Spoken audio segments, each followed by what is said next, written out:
बार की बात है। गौतम बुद्ध एक वृक्ष के नीचे बैठकर अपनी साधना में लीन थे। यह ध्यान वह काफी दिन से कर रहे थे। एक दिन एक शिकारी उस रास्ते से जा रहा था। उसने महात्मा बुद्ध के बारे में काफी तारीफ सुनी थी, उनके स्वभाव के बारे में, ज्ञान के बारे में। लेकिन ये सब सुनकर भी उस शिकारी को संतुष्ट नहीं हो रहा था। उसे महात्मा बुद्ध पर बिल्कुल भी विश्वास नहीं था। उसने जब महात्मा बुद्ध को साधना करते हुए देखा तो उसके मन में विचार आया कि क्यों ना आज बुद्ध जी की परीक्षा ले ली जाए। इससे उनकी असलियत का तो पता चल ही जाएगा। शिकारी वहीं खड़े होकर सोचने लगा कि क्या किया जाए। तभी उसकी नज़र एक पत्थर पर पड़ी। पत्थर को देखकर शिकारी के मन में विचार आया। शिकारी ने पत्थर उठाकर साधना में लीन बुद्ध को फेंककर मारा। वह पत्थर बहुत जोर से बुद्ध को लगा, लेकिन उन्होंने कोई प्रतिक्रिया नहीं दी। वह चुपचाप अपनी साधना में लीन रहे।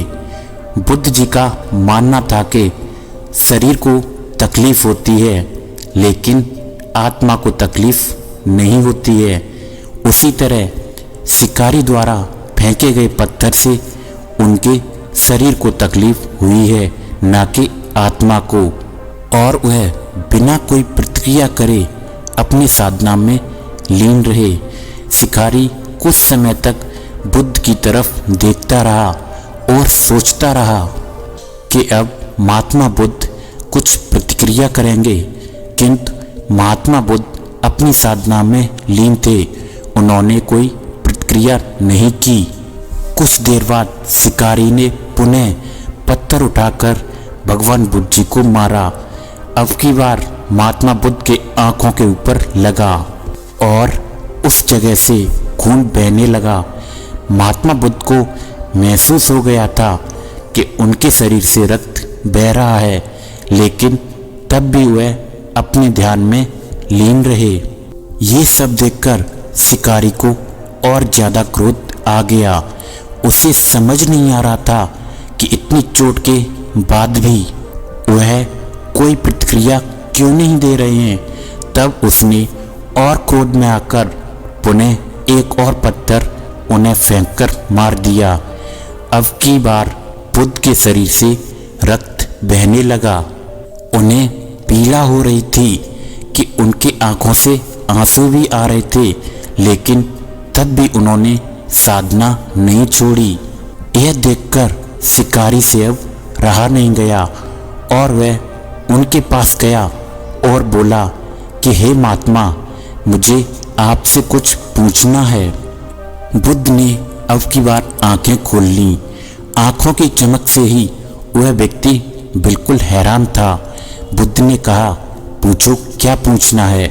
तभी शिकारी ने कहा, जब मैंने आपको पत्थर मारा तो आपने कोई प्रतिक्रिया नहीं दी, जबकि चोट आपको लगी थी, आपको पीड़ा भी हो रही थी, लेकिन तब आपने कुछ नहीं कहा। तब महात्मा बुद्ध ने बड़े ही सरलता के साथ कहा, क्योंकि इससे मेरे शरीर को कष्ट हुआ, मेरे मन मस्तिष्क को नहीं। यह सुनकर शिकारी अचंभित रह गया। उसने फिर महात्मा बुद्ध से पूछा, फिर आपके आंखों में आंसू क्यों बह रहे थे। तभी इस पर महात्मा बुद्ध ने कहा, तुम्हारे द्वारा किए गए अनुचित कार्य के परिणाम के बारे में मेरा मस्तिष्क, मेरी आत्मा विचार करके रो रहे थे। तुमने इतना बड़ा पाप किया है, तुम्हें कैसी सजा मिलेगी, मेरे मस्तिष्क में यही विचार आ रहा है। बुद्ध की बातें सुनकर शिकारी एकदम हैरान हो गया और वह महात्मा बुद्ध के चरणों में गिर गया और महात्मा बुद्ध से माफ़ी मांगने लगा और बोला, हे महात्मा, मुझे क्षमा करें, मुझे आप पर विश्वास नहीं था। मुझे लगता था कि आपकी हर चीज़ झूठी है और लोग आपकी बेकार में ही बड़ाई करते हैं, परंतु मुझे आज यह यकीन हो गया कि आपका ज्ञान सत्य है। मुझे क्षमा करें और अपने पास शरण में रख लें।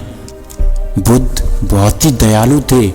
उन्होंने शिकारी से कुछ नहीं कहा, उसे क्षमा करके अपना आशीर्वाद दे दिया और फिर वह शिकारी बुद्ध का आशीर्वाद पाकर एक महान व्यक्ति और साधक के रूप में जीवन व्यतीत करने लगा।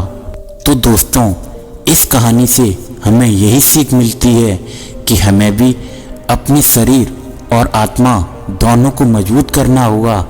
चाहे कितनी भी पीड़ा क्यों ना हो, हम उसे बर्दाश्त कर सकें। यदि आप उस पीड़ा के आगे हार जाओगे, कमज़ोर पड़ जाओगे, इसलिए खुद को मजबूत करो। यदि आपने स्वयं को कठोर कर लिया तो आपको कोई भी कभी भी नहीं तोड़ सकता है, चाहे परिस्थिति कैसी भी क्यों ना हो।